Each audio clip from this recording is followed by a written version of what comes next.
Today we're working on a 1995 Pontiac Grand Am, super classic. If you've got one of these cars still driving it, I feel sorry for you. I actually thought about not making this video because I'm like, who in the heck is going to be replacing the high pressure power steering hose on a 1995 Pontiac Grand Am?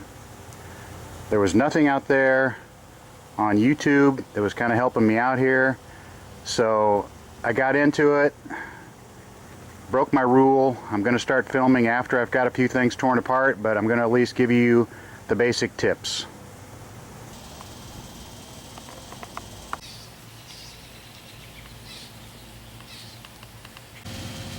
This is the new hose right here. When you get online, it'll say, you know, do you have a pressure switch or not? Sometimes they make one hose for a pressure switch, which is an electrical switch that ties into the computer. Sometimes they say without.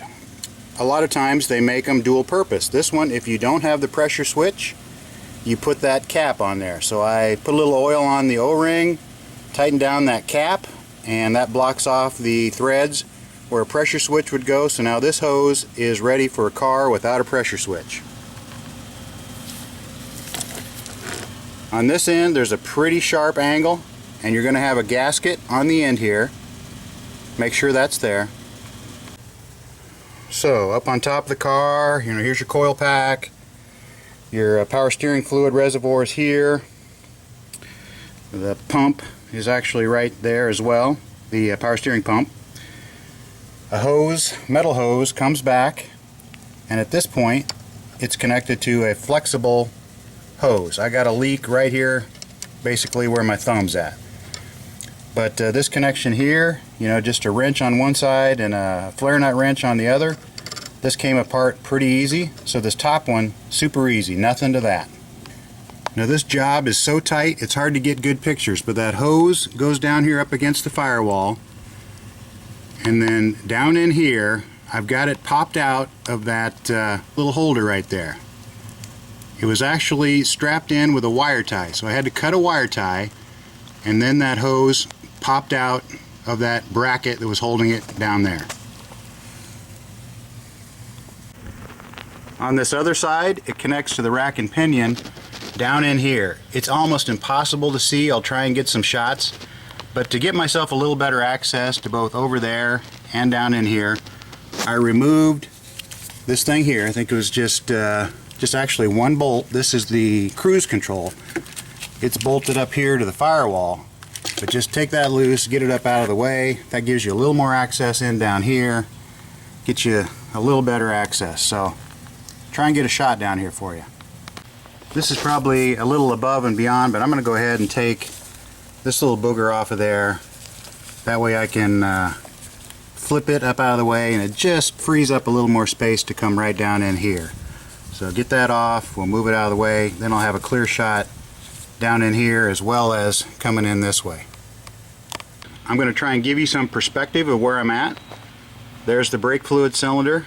Here's your strut tower.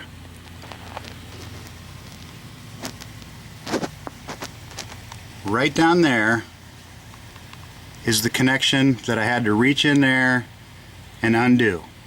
Fortunately, it came off very easy, and then I was able to thread it out. But that hose, I've already got it disconnected, and it's going to come out of there fairly easy now. So I'm just going to watch how I lift it up and bring it up over here, and then I'll fish the new one back in, get the two ends connected, get it popped into the bracket over there, and we'll be done. But this side over here, I had a heck of a time finding it. I mean, you can only see it from like one angle, and this is it. So anyway, that's my short video on how to make it work. And you basically, I've got a pin light here, high intensity light, and that's about the only way in bright sunlight that you're going to be able to, you know, see that and work on that to get a wrench in here. I was able to get a long wrench in there, but then I decided I'm going to get my stubby out. You can kind of work it either way, but took a while. Got her unthreaded. Now when you put this back in, you definitely want to make sure you finger tighten it and get a couple threads going, then work it in. You don't want to strip this. Bad news. Here's the part number. I got this at O'Reilly Auto Parts. To cut that wire tie down there holding the tube to the bracket, I went in there with a little hobby knife. Wire tie just cut like butter. You could use a regular knife. You could try and get some small side cutters in there. You may not even have a wire tie. I don't know if that came from the factory or if this has been done before. Probably from the factory, because I've owned this thing from almost day one. 1 year after it was made.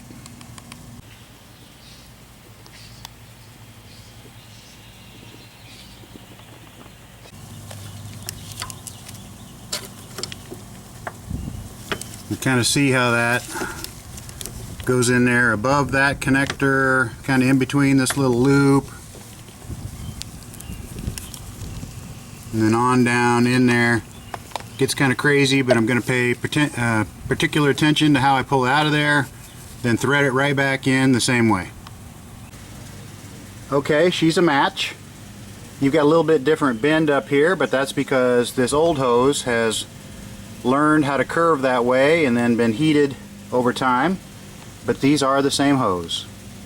I've got it threaded in there. You're definitely going to want to put the pain in the butt side on first. That way this hose will wiggle and flex and you can get those threads started down there. This connection up here is easy to get to. You can bend that hose, force it over, get it started. That's easy. Down here you need that flexibility. Do this one first. Now I'm a nut and a creature of habit, but on the new one I put a little anti-seize on there just in case someday during the pre-apocalypse Mad Max days some guy is taking this 95 Grand Am and trying to get a new hose on there. This will break loose for him. I also took a drop of fluid and put on that gasket. Probably not necessary as there's going to be plenty down in that hole, but two things I did.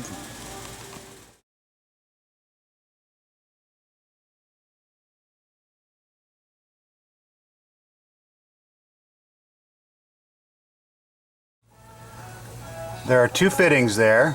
One on the top is not the one we're working on. The one on the bottom here, I've got that one partially removed, but that's the one that goes to the high pressure hose right there. And this is how I'm getting in there.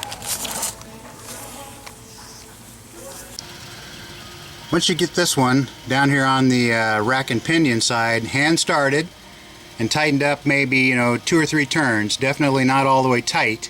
You want to be able to still turn that tube. Come on over here and watch where it goes into that bracket down there. It kind of snaps in there. You may need to turn it one way or the other to get it to snap into that bracket. Then you can go ahead, finish tighten it down here, then go ahead, come on up here, tighten that, you'll be done. Alright, all done. All in all, started out thinking this might be a real pain in the ass, like I might even not be able to finish it, because I couldn't even figure out where that dang hose connected down there. Once I could see it, the end was kind of in sight. It's a real pain down there. It's one of those exercises in a 1/16 of a turn, flip the wrench, 1/16 of a turn, flip the wrench, keep going, keep going, keep going for 5 minutes. Finally you get it. Up here, super easy. Got the cruise control back in place there.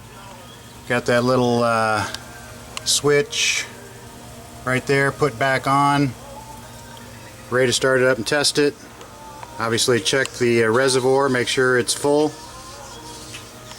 If it's been really low, really not much fluid came out during any of this. You'll get a little air in the system, so you may get some whining, some bubbles, some jerky steering wheel for a while.